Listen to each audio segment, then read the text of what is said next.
नमस्कार दोस्तों। प्रस्तुत है इवान बुनिन की लिखी एक रूसी कहानी बर्फ का सांड। गांव जाड़ों की रात 1 बजे दूर के कमरों से अध्ययन कक्ष तक बच्चे के कातर रोने की आवाज सुनाई दे रही है। दलान और गांव सब कुछ काफी देर से सो रहा है। नहीं सो रहा है सिर्फ सुयोव। वह बैठकर पढ़ रहा है। कभी कभी अपनी थकी हुई आंखें मोमबत्तियों पर टिका देता। सब कुछ कितना खूबसूरत है। यह नीली नीली स्टीयरिंग भी, लौ के सुनहरे चमचमाते किनारे, पारदर्शी चटक नीले आधार समेत हौले से फरफरा रहे हैं और अपनी बड़ी सी फ्रांसीसी किताब के चिकने पृष्ठ को चकाचौंध कर देते हैं। सुखयोग मोमबत्ती के पास अपना हाथ ले जाता है। उंगलियां पारदर्शी हो जाती है। हथेलियों के किनारे गुलाबी हो जाते हैं। वह बचपन की तरह मगन होकर मुलायम चकट लाल द्रव की ओर देखता रहा है, जिससे उसका अपना जीवन प्रकाशित हो रहा है। लौ के सामने से गुजरता हुआ दिखाई दे रहा है। रोने की आवाज और तेज हो गई, दयनीय मिन्नत करती हुई। सुखयोग उठकर बच्चों के कमरे की ओर जाने लगता है। वह अंधेरे महल खाने से होकर गुजरता है। उसमें लटके हुए फानूस और शीशा बड़ी मुश्किल से टिमटिमा रहे हैं। अंधेरे फर्नीचर से सजे बैठने के कमरे से अंधेरे हाल से गुजरते हुए खिड़कियों के पार चांद की रात, बगीचे के देवदार के पेड़ों और उनकी काली हरी लंबी रोएदार शाखाओं पर पड़ी हुई हल्की सफेद भारी परतों को देखता है। बच्चों के कमरों का दरवाजा खुला है। चांद की रोशनी वहां पतले से धुएं जैसी दिखाई दे रही है। बिना पर्दों वाली चौड़ी खिड़की से बर्फ से ढका अलौकिक आंगन सादगी से खामोश से झांक रहा है।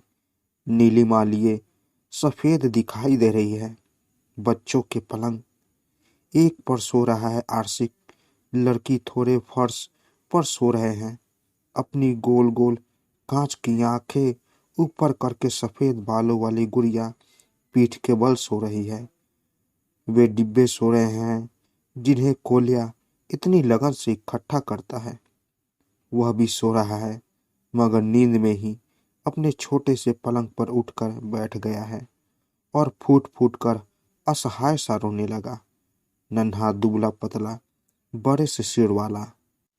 क्या बात है मेरे प्यारे सुपयोग, पलंग के किनारे बैठकर फुसफुसाया, बच्चे का छोटा सा मुंह रुमाल से पोंछते हुए और उसके नाजुक जिस्म को बाहों में भरते हुए, जो अपनी छोटी छोटी हड्डियों से सीने और धड़कते हुए नन्हे से दिल समेत कमीज के भीतर से भी दिल को छू लेने वाले अंदाज में महसूस हो रहा है। वह उसे घुटनों पर बिठाता है, झुलाता है, सावधानी पूर्वक चूमता है। बच्चा उससे लिपट जाता है, हिचकियां लेते हुए सिहरता है और कुछ शांत होता है। यह तीसरी रात उसे कौन सी चीज जगा जगा दे रही है। चांद हल्की सी सफेद रंग के पीछे छिप जाता है। चांद की रोशनी बदरंग होते हुए पिघलती है, मध्यम हो जाती है और एक ही पल के बाद फिर बढ़ जाती है, चौड़ी हो जाती है। खिड़की की सीलें फिर से सुलगने लगती है। आड़े तिरछे वर्ग बने हैं फर्श पर।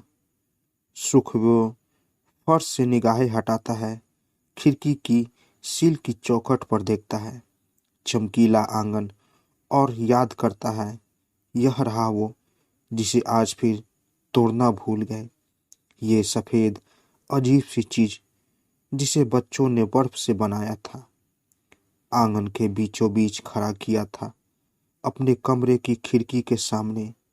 दिन में कोलिया उसे देखकर डरते डरते खुश होता है। यह किसी आदमी के धड़ जैसा सांड के सींग वाले सिर और छोटे छोटे फैले हुए हाथों वाला रात को सपने में उसकी भयानक उपस्थिति का आभास होता है। अचानक नींद खुले बिना ही वह फूट फूट कर आंसू बहाने लगता है। हाँ, हिम मानव रात में एकदम डरावना लगता है, खासकर तब जब उसे दूर से देखा जाता है।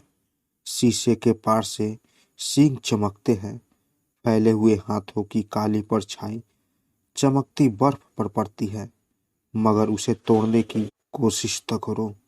बच्चे सुबह से शाम तक बिछुड़ते रहेंगे, हालांकि वह अभी से थोड़ा थोड़ा पिघलने लगा है। जल्दी ही बसंत आएगा, फूस की छतें गीली होकर दोपहर में सुलगने लगेगी। सुखियो सावधानी से बच्चे को तकिए पर रखता है, उस पर सलीब का निशान बनाता है और पंजों के बल बाहर निकल जाता है। प्रवेश कक्ष में वह रेडिएटर की खाल की टोपी, रेडिएटर की खाल का जैकेट पहनता है, काली नुकीली दाढ़ी को ऊपर किए बटन लगाता है, फिर ड्योढ़ी का भारी दरवाज़ा खोलता है। घर के पीछे कोने वाली चरमराती पगडंडी पर चलता है। चांद बिरल उद्यान के कुछ ही ऊपर ठहरा हुआ बर्फ के सफ़ेद ढेरों पर अपना प्रकाश बिखेरते हुए साफ है, मगर जैसा मार्च के महीनों में होता है वैसा निस्तेज है। बादलों की हल्की तरंगे सीपिया क्षितिज पर कहीं कहीं बिखरी है। उसके बीच की गहरी नीली पारदर्शिता में बिरले नीले सितारे खामोशी से टिमटिमा रहे हैं। ताजी बर्फ ने पुरानी करी बर्फ को थोड़ा सा ढक दिया। स्नान गृह से बाग में शीशे जैसी चमकती छत से शिकारी कुत्ता जलीवका भाग रहा है। हेलो सुखियो, उसे कहता है। सिर्फ हम दोनों ही नहीं सो रहे हैं। दुख होता है, सोनिक्स में छोटी सी जिंदगी है। देर से समझना शुरू करते हो कि वह कितनी हसीन है।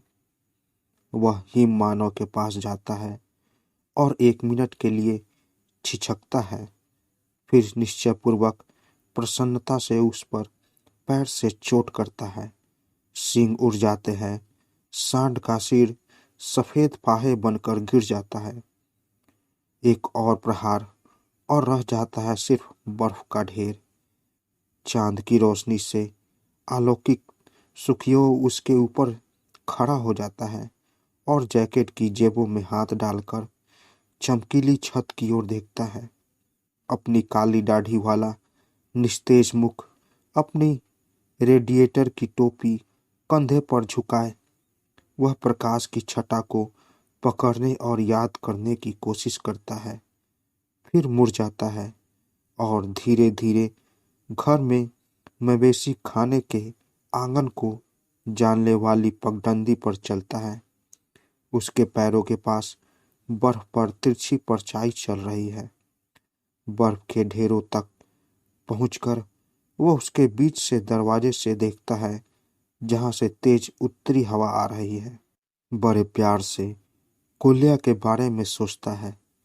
वह सोचता है कि जिंदगी में हर चीज दिल को छू लेने वाली है, हर चीज में कोई अर्थ है, हर चीज महत्वपूर्ण है।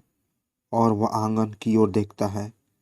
वहाँ ठंड है, मगर आरामदेही भी है। छत के नीचे छुटपुटा है। हिमाच्छिद्र गाड़ियों के सामने के हिस्से धूसर हो रहे हैं। आंगन के ऊपर नीला इक्का दुक्का बड़े सितारों वाला आसमान। आंगन छांव में है, आधा प्रकाश में है, और बूढ़े लंबे आयलों वाले सफ़ेद घोड़े इस रोशनी में ऊँघते हुए हरे प्रतीत हो रहे हैं। तो दोस्तों, कैसी लगी कहानी? अगर आप लोगों को कहानी अच्छी लगी हो तो मेरे चैनल को ज़रूर सब्सक्राइब करें और साथ साथ बेल आइकन को भी ज़रूर दबाएं। तो इस कहानी को हिंदी में अनुवाद किया है चारुमती रामदास ने। तो दोस्तों, मिलते हैं एक नई कहानी के साथ एक नए वीडियो में। तब तक के लिए नमस्कार।